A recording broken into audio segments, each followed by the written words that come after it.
जय Swaminarayan. Good morning student, कैसे हो आप सब लोग। आशा करती हूँ आप सब लोग अच्छे होंगे और स्वस्थ होंगे और सब लोग अपनी पढ़ाई भी अच्छे से कर रहे होंगे, सबका वर्क भी कंप्लीट हो गया होगा। तो आज मैं प्रीति कंसल आत्मीय ग्रीन स्कूल भरूच जाडेश्वर से आपको हिंदी विधान से हमारा लेसन जो चल रहा था वो हमारा लेसन कंप्लीट हुआ। लेसन का नाम था हमारा घर। तो वो उसकी मैंने आपको एक्सरसाइज की पीडीएफ वगैरह भी भेज दी थी। उसका हमारा जो टॉपिक है भाषा वर्ग से हमारा क्वेश्चन नंबर 4 जो मैं आपको करा रही थी, विशेषण मैंने आपको बताया था, हमारी उसकी एक्सरसाइज रह गई थी। तो उसकी एक्सरसाइज हम अब कर लेते हैं बच्चों। तो जैसे कि इसकी एक्सरसाइज में है कि निम्नलिखित वाक्यों से विशेषण पद छांटकर और उनके भेद लिखिए। तो आपका जैसे आप देख रहे हो, तो फर्स्ट है आपका बगीचे में लाल और नीले फूल खिलते हैं। जो बगीचे में है वो लाल और नीले रंग के फूल हैं। तो इसमें हमारा विशेषण पद क्या हुआ, लाल और नीले, क्योंकि वे फूल की विशेषता बता रहे हैं वो है। हाँ, और भेद क्या हुआ हमारा, क्योंकि रंग पता चल रहा है तो इसमें हमारा कौन सा गुणवाचक। फिर सेकंड है आपका उसके बस्ते में कुछ किताबें थी। तो इसमें हमारे बस जो विशेषण है वो कुछ किताबें कुछ हैं। तो इसमें हमारा जो क्या कहते हैं भेद हुआ वो हमारा संख्यावाचक हुआ। वह बच्चा अच्छा गाता है। तो अच्छा हमारा विशेषण हुआ और गुणवाचक हमारा भेद हुआ इसका, क्योंकि वो उसकी गुणवत्ता बता रहा है। विद्यालय में 500 छात्र पढ़ते हैं। तो 500 छात्र हमारे विशेषण भेद हुए और संख्यावाचक हमारा इसका भेद हुआ। घर में रोज 2 लीटर दूध आता है। तो 2 लीटर हमारा विशेषण पद हुआ और परिमाणवाचक हुआ, क्योंकि ये आपका जो परिमाणवाचक है ये आपकी निश्चित संख्या बता रहा है। 2 लीटर 2 किलो जो भी ऐसे इस तरह है, तो एक परिमाण दे रहा है, मतलब तोल है, नापा जा सकता है। यह पेंसिल मेरी नहीं है। यह पेंसिल आपका विशेषण पद हुआ और सार्वनामिक इसका भेद हुआ। तो बच्चों ये हमारे क्या कहते हैं विशेषण और विशेषण के भेद की एक्सरसाइज कंप्लीट हुई। नेक्स्ट हम चलते हैं बॉक्स में दिए गए शब्दों से ध्यान से पढ़िए। तो ये नुक्ता वाले शब्द दिए गए हैं, फर्क, गिलाफ, जिक्र, तब, जबत, जुबान, फरमान, जहाज, अंग्रेज, फौरन, जर्रा, फन। तो वही शब्द आपको यहाँ पर हमने ये लिखे हैं, ये देखे, ठीक है। तो ऐसे ही आप अपनी जो आपकी टेक्स्ट बुक है उसमें आप ऐसे ही आप ये लिख लोगे। आप भी ये वाले एक्सरसाइज भी आप ऐसे ही कंप्लीट कर लोगे, क्वेश्चन नंबर 5 की जो नुक्ता वाली है, ठीक है। तो उसके बाद ये हमारा ये ऐसे करते हुए लेसन हमारा कंप्लीट हो जाता है। ये हमारा लेसन कंप्लीट हो गया। इसके बाद हम हाँ, तो बच्चों मैं आज आपको लेसन नंबर 7 कराऊंगी। 6 हम लोगों ने अभी 6 में आपको बाद में कराऊंगी, जो हमारी कविता है फूल और कांटा, ठीक है। तो आज लेसन नंबर 7 हम करेंगे शय में मात। तो लेसन का नाम जैसे शय में, यानी कि किसी को जो शय में मात देनी है, कि यानी कि किसी ने उसके साथ बुरा किया फिर उसको सबक सिखाना। ओके, तो सबक सिखाने के लिए शय में मात शब्द का प्रयोग किया गया है। तो मैं अब आपको लेसन के बारे में बता दूँ। लालच बुरी बला है, या कौन नहीं जानता। सबको पता है कि लालच करना बुरी बात है, लालच नहीं करना चाहिए। तो ऐसा ही कुछ इस लेसन में भी हुआ है कि एक जो हमारे लेखक हैं राजस्थानी लोक कथाओं पर उन्होंने ये जो वहाँ की लोक कथाएं थी उनको पूर्ण लेखन किया है। उन कथाओं के बारे में से एक कथा उन्होंने ली है जिसका नाम है शय में मात। तो जो वहाँ के राजस्थानी लोक कथाओं का जो नायक था सेठ, इस बला का मारा हुआ था। जो इस सेठ था इस शय की मात से मारा हुआ था कि उसको किसी ने ऐसा सबक सिखाया कि उसको जिंदगी भर याद रहा। मगर एक दिन चौधरी के बेटे ने अपनी अकल का वह कमाल दिखाया कि सेठ की नानी याद आ गई। कि जो चौधरी था उसने ऐसी अकल लगाई चौधरी के बेटे ने कि उसको जो सेठ था उसको नानी याद आ गई। तो उसी के बारे में इस लेसन में बताया गया है। ये लेसन मैं अब आपको पढ़कर बताती हूँ। गांव का एक बूढ़ा चौधरी लकड़ियों से भरी गाड़ी लेकर करीब के नगर में बेचने के लिए आया। जो गांव का बूढ़ा चौधरी था वो लकड़ियों की जो गाड़ी थी उसमें गाड़ी में अपनी जो बैलगाड़ी थी उसमें उसने लकड़ियां भरी और लकड़ियां भरकर गांव से शहर में बेचने के लिए आया। चौधरी की गाड़ी को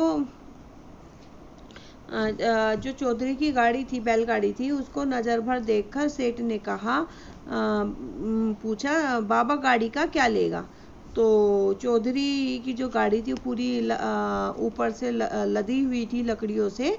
तो उसे देखकर उसको निहारते हुए सेठ ने पूछा कि बाबा गाड़ी का क्या लेगा? तो चौधरी ने कहा, एक ही दाम बता दूं, पूरे 5 रुपए लूंगा, कमी पेशी मत करना, कुछ कम ज्यादा है कुछ मोल भाव मत करना, पूरे 5 रुपए लूंगा, ना एक कम ज्यादा। सेठ ने कहा, बाबा तूने कहा है तो गाड़ी के पूरे 5 ही दूंगा। सेठ बोलता है कि जब बाबा तूने गाड़ी को पूरे 5 रुपए बताया तो ठीक है, मैं पूरे 5 रुपए ही दूंगा, जल्दी कर और तू इस गाड़ी को मेरी हवेली तक छोड़ा। सेठ के साथ चौधरी उसकी हवेली गया और वहां पहुंचकर पहले गाड़ी में जो जुते हुए बैल थे उन्हें बैलों को हटाया, जो उनकी बैलों की गर्दन पर जुआ रखा हुआ था। जुआ मीन्स होता है बच्चों की जो बैल के गले में, जो बैलगाड़ी के आगे देख रहे होंगे आप, ये एक 2 स्टैंडिंग लाइंस और एक स्लीपिंग लाइन करके आपका एक बॉक्स बना हुआ है। इस जो ये वाला फर्स्ट वाला जो बॉक्स होता है, इस बॉक्स को बैलों के गले में पहनाया जाता है, जिससे कि बैल उन्हें गले में पहनकर गाड़ी का जो भी बोझ है उस वजन को अपने गर्दनों पर, कंधों पर रखकर खींचते हैं, तो उसको जुआ कहा जाता है। तो जो चौधरी था उसने उन्हें हटाया, एक तरफ बांधा बैलों को और फिर गाड़ी में जो रखी तमाम लकड़ियां थी उन सबको निकाला और आंगन में रख दी। सेठ ने खुशी खुशी उसको 5 रुपए दे दिए। चौधरी अपने बैलों को फिर से गाड़ी में जोतने लगा तो सेठ गरज कर बोला, खबरदार, गाड़ी को जो और बैलों को जो हाथ लगाया। चौधरी भाई अपने जो बैल थे उसने जो अलग करके बांध दिए थे, जुआ हटा दिया था उसने, तो वे उसने तो बच्चों तो चौधरी ने अपने बैलों से जो लगा रखे थे जो बैल, उनको सबको निकाला और फिर गाड़ी में रखी जो तमाम लकड़ियां थी उनको सेठ के आंगन में रख दिया और सेठ ने उसको खुशी खुशी 5 रुपए दे दिए थे। फिर उसके बाद क्या होता है कि चौधरी अपने बैलों को अपने जो बैल उसने अलग से कर दिए थे उनको उठाकर दोबारा से जोतने लगता है। तो इस बात पर सेठ गरज का बोला कि गाड़ी और बैल को हाथ लगाने की जरूरत नहीं है, मैंने तुम्हें मुंह मांगी कीमत दी है, मैंने तुम्हारे गाड़ी और बैलों की पूरी कीमत चुकाई है, अब ये मेरे हैं, मैंने तो गाड़ी का मोल पूछा था या लकड़ियों का, तुम ही बताओ। अब जो सेठ है वो बोल रहा है कि मैंने तो तुमसे पूछा था कि गाड़ी का मोल पूछा था, मैंने लकड़ियों का मोल नहीं पूछा था, जरा याद कर ढंग से, ऐसा उसने उसको बोला। मैंने कहा था बाबा गाड़ी का क्या लेगा, मैंने आपसे, जो सेठ है वो कह रहा है रिमाइंड कर, मैंने क्वेश्चन पूछा था कि बाबा गाड़ी का क्या लेगा, कहा था कि नहीं कहा था? तूने बोला 5 रुपए मांगे थे और 5 से कम दिए तो तू बोल। और गाड़ी का मोल करते वक्त बैल जुते हुए थे कि नहीं जुते हुए थे? और सफेदी आ गई है तेरे बालों में, इसलिए जो बोलना सच बोलना, एक दिन सबको भगवान के आगे मुंह दिखाना है।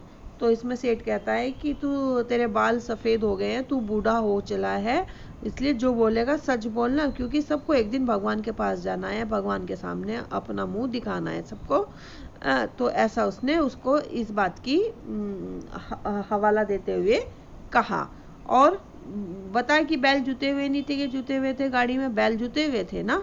चौधरी को काटो तो खून नहीं, चौधरी ऐसा हो गया जैसे कि उसको वो पत्थर जैसा हो गया कि जैसे उसके अंदर खून ही नहीं, अगर आप काटो तो खून बिल्कुल नहीं निकला, जैसा पत्थर बिल्कुल क्या आप कुछ करो तो कुछ खून वगैरह नहीं निकलता, ठीक वैसे ही चौधरी को भी हो गया। और अटकते अटकते बोला, बैल जुते हुए जरूर थे, पर सेठ जी मैंने तो लकड़ियों का दाम बताया था, गाड़ी बैल का नहीं।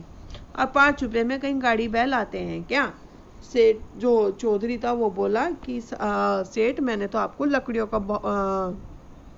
का भाव बताया था, ना कि गाड़ी बैल का। आप ही बताइए कहीं गाड़ी बैल 5 रुपए में आते हैं क्या? सेठ तपाक से बोला, तुरंत बोला कि पर मैंने तो गाड़ी का दाम पूछा था, गाड़ी के दाम देने की बात की थी।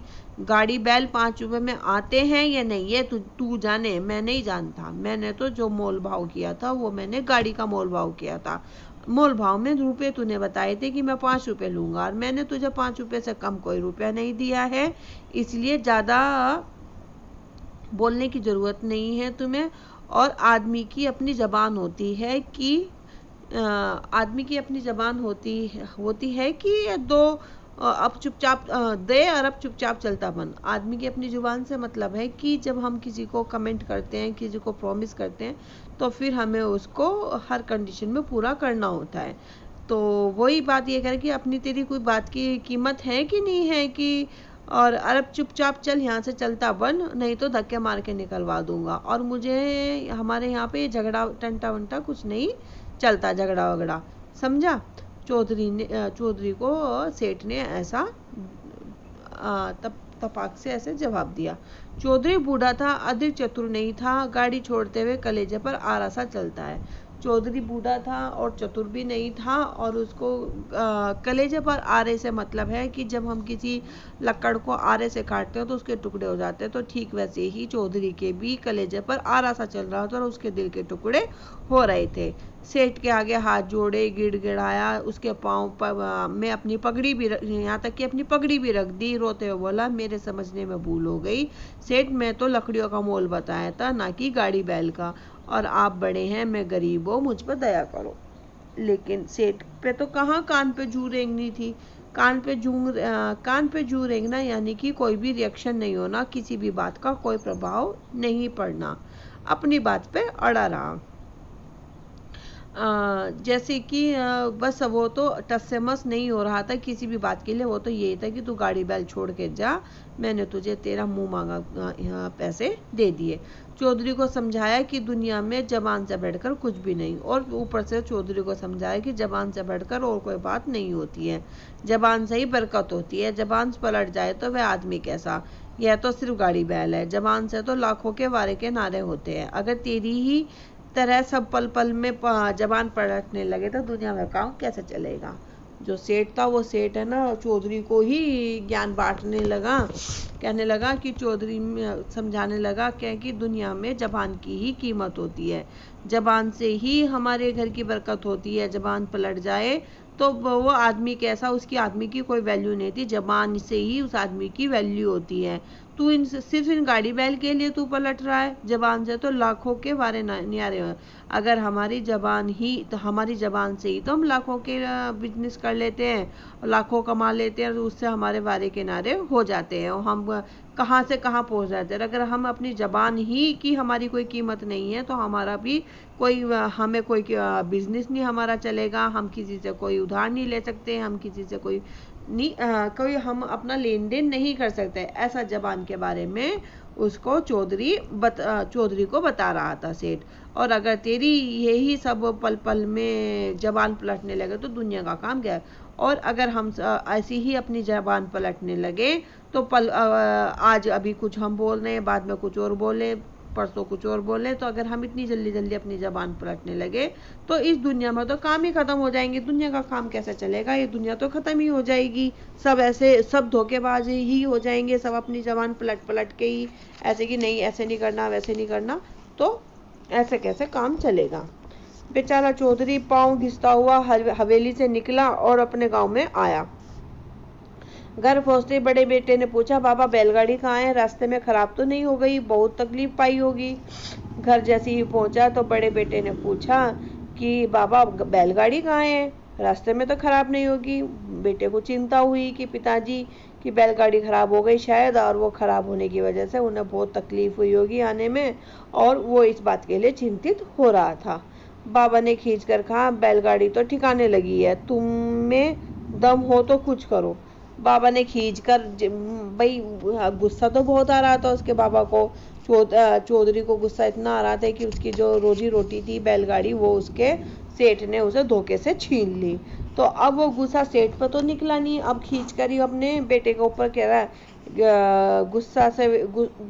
गुस्से से बोला, बैलगाड़ी तो ठिकाने लग गई, तुम में दम हो तो तुम कुछ, अगर तुम कुछ कर सकते हो, तुम्हारे में कुछ हिम्मत हो तुम कर लो, लेकिन बैलगाड़ी तो ऐसे ऐसे सेठ ने रख ली। उस चतुर सुजान सेठ के आगे मेरी एक न चली। जो वो चतुर सुजान, जो इतना चालाक चतुर वो सेठ है, उसके आगे मेरी एक भी नहीं चली। मैं उसके आगे बोलता रह गया, लेकिन उसने मेरी एक भी नहीं सुनी। तकलीफ की क्या पूछते हो, ठेठ शहर से पाँव रगड़ता आ रहा हूँ। तकलीफ की और क्या पूछ रहे हो, और तकलीफ तो मुझे हुई है कि पूरे शहर से मैं यहाँ तक रगड़ता हुआ ही तो आ रहा हूँ, और आया कैसे, तकलीफ तो हुई है मुझे, तकलीफ क्यों नहीं हुई होगी, मेरे जो मैं वहाँ से आ रहा हूँ पूरे शहर से लेके गाँव तक।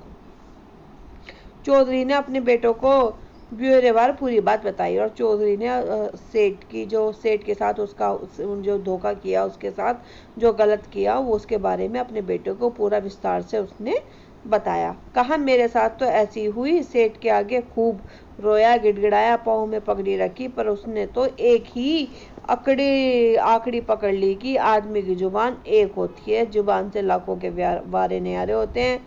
अगर आदमी हो तो जबान बदलने लगा तो दुनिया कैसे चलेगी, मुझे तो बोलने ही नहीं दिया, ऐसा वो कहने लगा। तो चौधरी ने अपने बेटे को वहाँ का जो पूरा किस्सा था वो सुनाया, वो पूरी बात बताई, कैसे कैसे कंफ्यूजन क्रिएट हुआ वो बताया, यहाँ तक कि नुके में उसके सामने खूब रोया, गिड़गिड़ाया, पगड़ी भी रखी अपनी, जो पाँव सर पे बांधी हुई थी पगड़ी थी, और उसने तो एक ही रट पकड़ रखी थी कि आदमी की जुबान होती है, जुबान ही है तो सब कुछ, जुबान नहीं तो कुछ नहीं, जबान है तो सब कुछ है, जबान से ही तो लाखों के प्यारे किनारे हो जाते हैं, यानी कि जुबान से ही हम लाखों का बिजनेस करते हैं, लाखों में हम खेलते हैं, जबान से ही। अगर आदमी यूं ही जबान पर लटने लगे तो दुनिया में कैसे चलेगा, दुनिया का तो सब कुछ नाश हो जाएगा।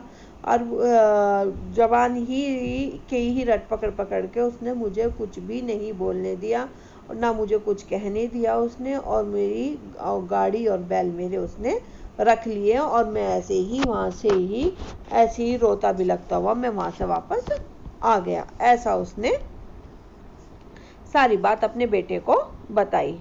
चौधरी के 4 जवान बेटे थे। सुनकर उसकी आंखों में खून उतर आया।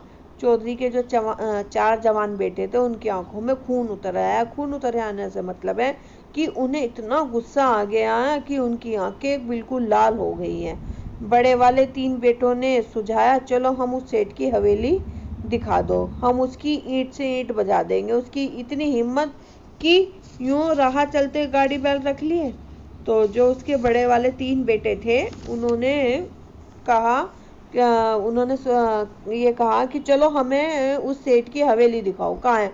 उन्होंने अपने पिताजी से कहा, पिताजी चलो और आप हमें उस सेठ की हवेली दिखाओ, कहाँ पर है उसकी शहर में जो हवेली है, और हम उसकी ईंट से ईंट बजा देंगे। ईंट से ईंट बजाने का मतलब यानी कि हम उसे ऐसा जवाब देंगे, इतना उसको ईंट से ईंट उसकी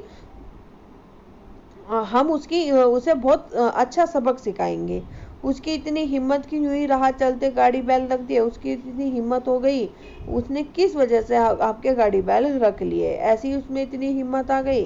पर सबसे छोटा बेटा कुछ और ही सोच रहा था। जो उनका सबसे चौथे नंबर का बेटा था, सबसे छोटा था, वह कुछ और ही उसके दिमाग में प्लानिंग चल रही थी। वह बोला, मैं अकेला ही उससे निमट लूंगा। वो बोला, आप तीनों भाइयों को जाने की जरूरत नहीं है भैया, मैं ही अकेला बहुत हूँ, उसके लिए मैं अकेला ही निपट लूंगा, तुम्हारी बारी नहीं आएगी। कल मुझे दूसरी गाड़ी में लकड़ियाँ ले जाने दो। उसने कहा कि पिताजी जो हमारी दूसरी गाड़ी है, आप मुझे उसमें दूसरी गाड़ी में लकड़ियाँ भर के दो और मैं उसमें उन्हें लेकर जाने दो। सेठ की जुबान से ही उसे बांधूंगा और उसी का तराजू, उसी के बाट, उसी के भाव से उसका हिसाब चुकता करूंगा। तो जो छोटे वाला बेटा था वो बहुत चतुर था, तो उसने ये कहा कि पिताजी कल मैं उस सेठ को उसकी जबान, जो जबान से ही करके आदमी की जबान की कीमत होती है, तो उसकी जबान से ही तो उसे बांधूंगा, यानी कि उसकी जबान से उसे ऐसा बांध दूंगा, उसी की तराजू से, उसी के बाट से और उसी के भाव से उसका हिसाब, जो उसने आपके साथ ठगी करी है उसका सारा हिसाब वो चुकता करेगा अपने ही सामान से। चौधरी का चौथा बेटा बहुत होशियार था और सब जानते थे कि यह जो कहता है वह करके दिखाता है। चौधरी का जो बेटा था वो बहुत ही इंटेलिजेंट था, बहुत होशियार था, सब कुछ जानता था। इसके बारे में सब लोग ये कहते हैं कि जो वो सोच लेता है तो वह उसे करके भी दिखाता है। दूसरे दिन वह घड़ी रात रहते घर से रवाना हो गया। दूसरे दिन वो घड़ी रात मीन्स है कि अभी सुबह ढंग से हुई भी नहीं थी, वो तभी ही वहाँ अपनी बैलगाड़ी को लेकर निकल गया और नगर के उसी चौक में गाड़ी खड़ी की, और नगर में जाकर जहाँ पर उसके पिताजी ने गाड़ी खड़ी की थी उसी नगर में उसी चौक पर जाकर उसने गाड़ी खड़ी कर दी। पिता ने उसे सेठ का हुलिया अच्छी तरह समझा दिया था। जो पिताजी थे उसने उसको पिताजी ने सेठ का हुलिया पूरी तरह बता दिया था कि वो कैसे दिखाई देता है। और नगर के उसी चौक में गाड़ी और कल का दाव सेठ के लिए बहुत मुफीद रहा था। जो कल का दाव था यानी कि जो कल की बिजनेस डील करी थी उन्होंने, जो कल का सौदा किया था उन्होंने, वो सेठ के लिए बहुत मुनाफेदार रहा, बहुत उसे बेनिफिट रहा उस सौदे में। तो उसकी सफलता से फूला वह आज फिर आया। तो उसने सोचा कि जैसे कल का सौदा मेरे लिए फायदेमंद रहा, कल का मुनाफेदार रहा, तो वो उसकी खुशी में इतना फूला समा रहा था, इतना खुशी से पागल हो रहा, ठिकाना नहीं था। और वो फिर इस चक्कर में फिर कि हो सकता है कि आज फिर कोई मुझे ऐसा ग्राहक मिल जाए, तो वो आज फिर आया। लकड़ियों से भरी गाड़ी देखकर उसकी बाँछें खिल गई। अब उसकी जैसी उसकी कल की जो इच्छा, कल के मुनाफे में उस जो कल का जो उसने सौदा किया था उसमें उसे मुनाफे हुआ था, आज फिर वैसी ही उसने उसी तरह की लकड़ियाँ भरी बैलगाड़ी देखी तो उसकी तो ये देखो बाँछें खिल गई, उसका तो मन ही मन खिल गया। तन बदन में उसे ये खुशियाँ झलक उठी कि भाई अब तो जैसा कल का सौदा हुआ ऐसा ही आज का सौदा होगा। पास जाकर पूछा, चौधरी गाड़ी बिकाऊ है क्या? उसने जाके पूछा कि चौधरी से कि चौधरी गाड़ी बिकाऊ है, यानी कि चौधरी गाड़ी में जो ये जो बिकाऊ से मतलब है कि बेच रहे हो क्या? चौधरी का बेटा तुरंत समझ गया कि यह वही सेठ है, इसलिए उसने कहा, सेठ जी यह भी कोई पूछने वाली बात है, बेचने के लिए ही तो आया हूँ। चौधरी का बेटा जो तुरंत सेठ के हाव भाव से, सेठ का जो हुलिया उसके पिताजी ने बताया था उससे और सेठ के बात करने के तरीके से वह समझ गया था कि यह वही सेठ है जिसने मेरे पिता के साथ ठगी की थी। तो उसने भी उसी लहजे में अपने, जैसे सेठ ने उससे पूछा उसी लहजे से उसने उसको सेठ को जवाब दिया कि हाँ सेठ ये भी कोई पूछने वाली बात है, बेचने के लिए लाया हूँ तो बेचूंगा ही। सेठ को तो चाट लगी हुई थी कि गाड़ी शब्द पर जोर देते हुए पूछा। सेठ को तो चाट से मतलब है कि सेठ को तो जैसे कल उसने बातों में घुमा के चौधरी को घुमा लिया था कि मैंने गाड़ी बैल का सौदा किया है, और जो चौधरी था वो लकड़ियों के भाव में उलझ के रह गया था, तो वो वैसी ही उसी तरह से बात कर रहा था। तो उसने फिर से दोबारा से कहा कि गाड़ी शब्द पर जोर देते हुए कहा, तो एक ही कीमत बता दो, इस गाड़ी का क्या लेगा, मुझसे मोल भाव मत करना। तो जो चौधरी जो सेठ है वो ये कहता है कि मुझसे मोल भाव मत करना है, और मुझे तो एक ही भाव बता दो, एक ही दाम बता दो इस गाड़ी का, जो तुम्हारे ये सामान भरकर तुम जो थी। लेकिन उसने सामान का जिक्र नहीं किया, केवल किसका जिक्र किया, गाड़ी का जिक्र किया कि इस गाड़ी का एक ही दाम मुझे बता दो, मोल भाव वाली कोई बात नहीं है, कोई कम नहीं कोई ज्यादा नहीं। गाड़ी वाले ने भी कहा, सेठ जी फिजूल मोल भाव में क्या रखा, सामने आदमी देखा जाता है। एक ही बात बता दूं कि इस गाड़ी को 2 मुट्ठी टके लूंगा, आपको जचते हो तो बोलो। अब जो सेठ उसका चौधरी का लड़का था तो उसने बोला, सेठ जी, फिजूल का मोल भाव मैं भी नहीं रखता हूँ। फिजूल की बातों में या मोल भाव में कि आप इतना ले लो, आप उतना दे दो, मैं उस बात में विश्वास नहीं रखता हूँ। मैं भी एक ही भाव रखता हूँ। सामने वाला जो आदमी है उसे ही देखकर बात की जाती है। और आपको एक बात बता दूं, इस गाड़ी के 2 मुट्ठी टके मैं लूंगा। आपको जचते हो तो बोलो कि आपको अगर सूट कर रहा है, आपको ये मेरा भाव आपको अगर पसंद आ रहा है, तो हम आगे की बात करते हैं। सेठ को लगा कि यह तो कल वाले बाबा से भी भोला है। मुट्ठी का क्या, 1 टका बंद कर ले और 2 भी बंद। मुट्ठी का तो खोलने से पता चलता है। आज वह गावदी खूब मिला। तो सेठ कहता है कि ये तो जो कल वाला बाबा था उससे भी बहुत बड़ा बेवकूफ मिल गया। कल वाला तो फिर भी कोई ठीक था, ये 5 रुपए ले गया, ये तो बिल्कुल ही बेवकूफ है। मुट्ठी का क्या है, 1 टका बंद कर ले और 2 भी कर ले। बंद मुट्ठी का तो खोलने से पता चला, जब बंद मुट्ठी है तब खुलती है, तब उसका पता चलेगा। आज ये गावदी खूब ही मिला है, ये आज गधा तो खूब ही मिला है। इसका तो आज अच्छे से जो आज का सौदा है ये कल से भी अच्छा सौदा होगा हमारा। गावदी मीन्स है मूर्ख या मूर्ख से है कि ये तो बहुत ही मूर्ख है। ये तो कल वाले से भी मूर्ख है कि जो इसको मोल भाव का, जो इसे इस भाव का पता ही नहीं कि इतनी क्या भाव इसका देना है। फिर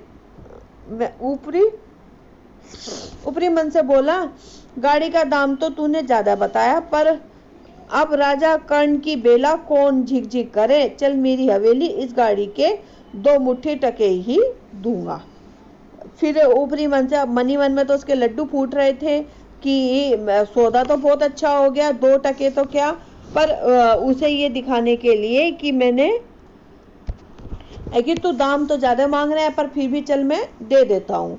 फिर उसने ऊपरी मन से बोला, गाड़ी का दाम तो तूने ज्यादा बताया, पर अब राजा कर्ण की बेला कौन झिक करे। राजा कर्ण से मतलब है कि राजा कर्ण यहाँ पे इसलिए बताया गया है।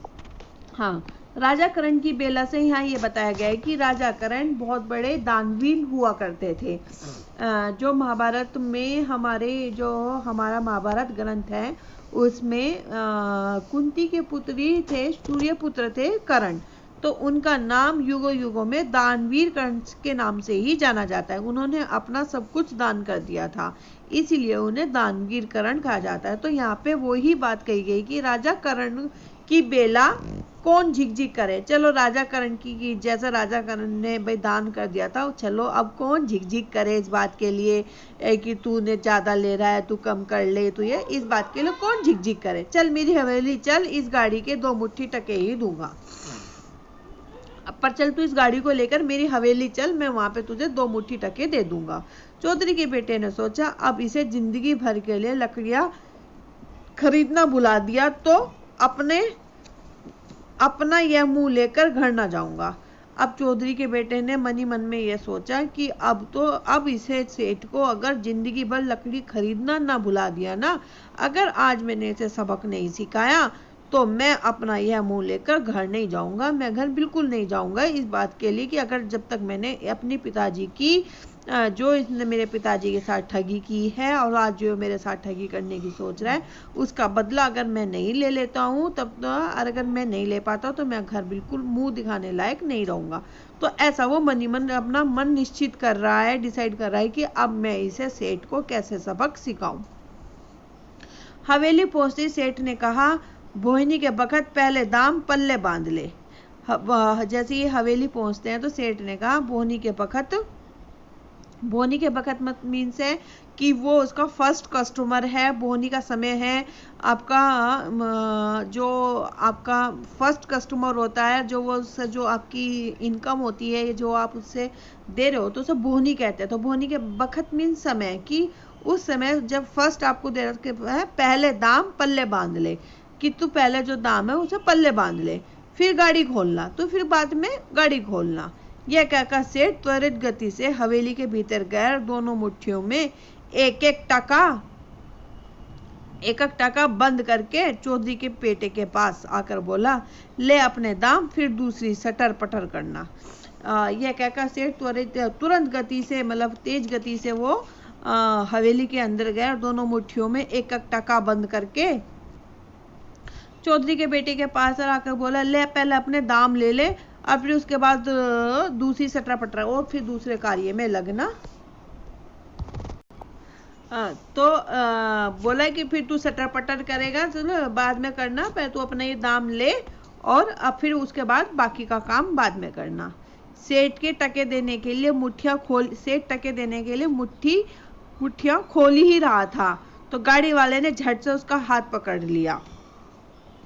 जो सेठ है वो उसको, जो उसने कीमत रखी थी, दाम रखा था जो उसका, वो उसको देने के लिए अपनी मुट्ठियां खोल रहा था। तो जो गाड़ी वाला था, इनकी चौधरी का जो छोटा बेटा था, उसने झट से उनका सेठ का हाथ पकड़ लिया और फिर अपनी कमर में घुसा पहना हंसियां निकालकर बोला, और फिर जो उसकी कमर में पहना हंसियां यानी कि जो एक औजार रखा था, जो काटने वाला औजार होता है, उसने अपनी कमर में उसको छिपा कर रखा था। तो वो पहना जो हंसिया था निकालकर, सेठ जी मुट्ठियां खोलो मत, ये तो अब साथ ही जाएंगी, आज आया ऊंट पाड़ के नेजे। अब जो चौधरी का लड़का है वो बोला है कि सेठ अब मुट्ठी खोलने की जरूरत नहीं है। मुट्ठियां उसने तुरंत वो पहना जो हथियार था उसका सेठ की मुट्ठी के पास लगा दिया और बोला, आज तो अब मुट्ठियां खोलने की जरूरत नहीं है तुम्हें सेठ, और आज तो ये मेरे साथ जाएंगी बिल्कुल। अब उसने उनको काटने की पोजीशन पे उनको रख दिया और फिर ऊपर से बोला, आज आया ऊंट पहाड़ के नीचे। ऊंट पहाड़ के नीचे आने से मतलब ये है कि आज आया, अब तुझे मैं आज सबक सिखाता हूँ अच्छे से, कि आज मैं तेरी आज अच्छे से क्लास लूंगा, मैं आज तुझे अच्छे से सबक सिखाऊंगा। सेठ हैरान होकर बोला, ये क्या बक रहा है? सेठ तुरंत अचंभित सा होकर एकदम हड़बड़ाते हुए बोला, ये क्या बक रहा है? चौधरी का लड़का बोला, बक नहीं रहा हूँ सेठ, जो सौदा ठहरा वही बता रहा हूँ। तुम्हारे शहर में सब जब लकड़ियों के साथ गाड़ी बैल बिकते हैं तो टकों के साथ मुट्ठियां भी जाएंगी। यह कहकर उसने सेठ की कलाई पर हंसिए का हल्का सा रगड़ा दे दिया। तो चौधरी का लड़का बोलता है, बक नहीं रहा हूं, मैं बोल नहीं रहा हूं कुछ आलतू फालतू में नहीं। सेठ जो सौदा ठहरा है वही बता, जो सौदा हुआ आपके और मेरे बीच में, मैं वही सौदे की बात कर रहा हूँ। तुम्हारे शहर में जब लकड़ियों के साथ गाड़ी और बैल भी जाते हैं तो ठीक उसी तरह ही टकों के साथ मुट्ठियां भी जाएंगी, जैसे कि हमारे बीच में सौदा हुआ था। यह कहकर उसने सेठ की जो कलाई थी उस पर हंसिए का जो उसका पहना हथियार था उसकी थोड़ी सी रगड़ लगा दी। सेठ जोर से चिल्लाया, छोड़ दे चौधरी, मुझ पर दया कर, मुझे गलती हो गई, कल के गाड़ी बैल भी वापस ले जा, गाड़ी बैल का भला मैं क्या करूंगा, मैं तो मजाक किया था। अब सेठ तो बिल्कुल हड़बड़ा गया, हड़बड़ाहट में चिल्लाया, जोर जोर से बोलने लगा, छोड़ दे चौधरी, छोटे चौधरी छोड़ दे, मुझ पर दया कर दे, मुझे माफ़ कर दे, मेरे से गलती हो गई, मैं ऐसा नहीं करना चाहता था, मैं तो मजाक कर रहा था। और भाई तू कल के भी गाड़ी बैल ले जा, और मुझे क्या करना इन गाड़ी बैल का, मेरा किसी का कोई काम की नहीं है, और तू भाई मुझे छोड़ दे बस, मैंने तो जो किया था मजाक में कर दिया था, पर लेकिन तू मुझे छोड़ दे, मैं नहीं अब कुछ रखने का। अब वो ऐसा क्यों बोल रहा है? क्योंकि अब उसके ऊपर उसकी बारी आई, क्योंकि जो छोटा चौधरी था, छोटे चौधरी ने उसी की भाषा में उसको समझाया, उसी के ही लहजे में उसको समझाया। जैसे वो दूसरों के साथ ठगी करता था तो वैसे ही चौधरी के छोटे लड़के ने भी वैसी ही उसके साथ बात चली कि जैसे तू गोल गोल बातें घुमाकर बात करता है तो सेठ उसने भी सेठ के साथ वैसे ही गोल गोल घुमाकर बातें की। तो बच्चों ये लेसन अभी हमारा यहाँ मजाक तक हुआ है, फिर उसके बाद आगे का लेसन मैं आपको नेक्स्ट क्लास में पढ़ाऊंगी। हाँ, हम अपने आगे का लेसन नेक्स्ट क्लास में कंटिन्यू करेंगे। ठीक है बच्चों, okay bye, take care, stay home, stay safe.